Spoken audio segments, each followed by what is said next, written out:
Hey guys, welcome to this new video.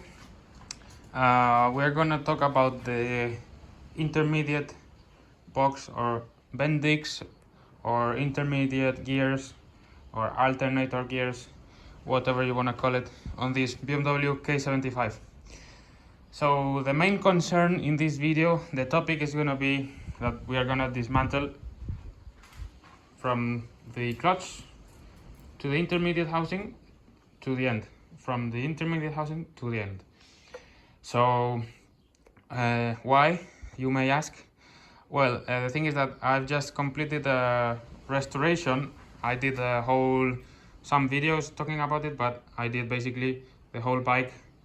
Well, there was just this seals that I had to renew, but I did all of this, the intake, the seals from the rear wheel drive, the new discs, new shaft, new oil seals from the gearbox, new O-ring from the crankshaft, blah blah blah blah blah blah. So many things that I did, and one of them I basically had to pull the intermediate housing, but I think I messed up because I didn't put it. There's this like sort of metal spring, is kind of a spring, but I think I put it on the opposite side. So the whole thing, the gears that are related to the alternator and the starter motor are not sounding really good. I'm gonna let you hear it before we open this whole thing again. And I think I have some practice now, so I'm gonna do it. I think it's not gonna be that bad. But basically we have to remove the wheel, the rear wheel, and the shaft and the gearbox, and then we have to remove the clutch and then pull the intermediate housing. It's not easy, but once you do it, it's not that hard. So I'm gonna start it and let you hear. What do you think?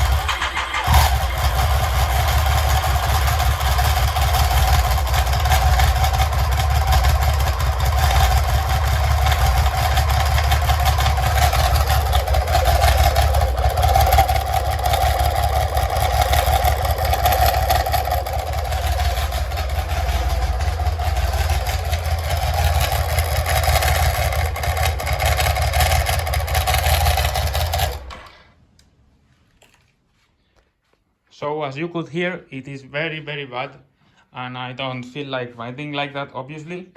So we're gonna start off by removing the wheel and draining the oils from the rear group, the transmission, and since I'm also doing the engine later on, we will do it. And also we are gonna remove the O-ring to remove the plate, the clutch plate. So it is a good idea to drain the oil, because when we remove the O-ring, it's gonna spill the oil from the output shaft. So we want to have it all clean, and I don't want to mess this thing up. So wheel and oils.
Well, so after checking again, just when I cut the video, I immediately saw this. So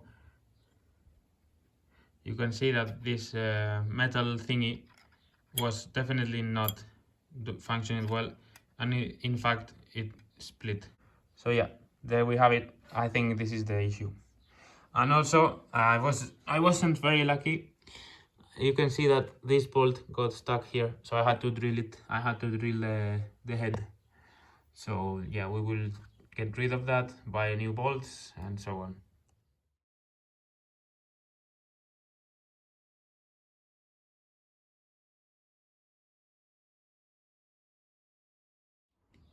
So I just want to make it clear that the process that we show in this video of removing the whole, basically the whole transmission system, it is valid, well, in my case, for checking the spring plate, but it is also valid to access the output seal, the O-ring seal, and also removing the gearbox to refurbish it and so on. So you can do whatever you want with this video. It's sort of a guide to remove basically the half of the bike. So yeah, in part 2 I will be doing the assembly process, but until now I have to wait for getting the spare parts, for instance that spring plate. And I'm also doing the O-ring, even though it's new, but I'm doing it because, you know, it's just €1 and I don't want to renew it. Also, we have to renew this big nut that it has to take 140 Newton meters, and it is not reusable in theory. So while we're there, I'm not saving money on that one. So yeah, and we are gonna also just give another check to the spinning wheel and this whole system, and clean all of this, so on. But yeah, no big deal. Yeah, so stay tuned for part 2. It will be coming in a few weeks. But yeah, for the moment, that's it. Basically, this is the guide to remove the whole bike, half of the bike. Thanks.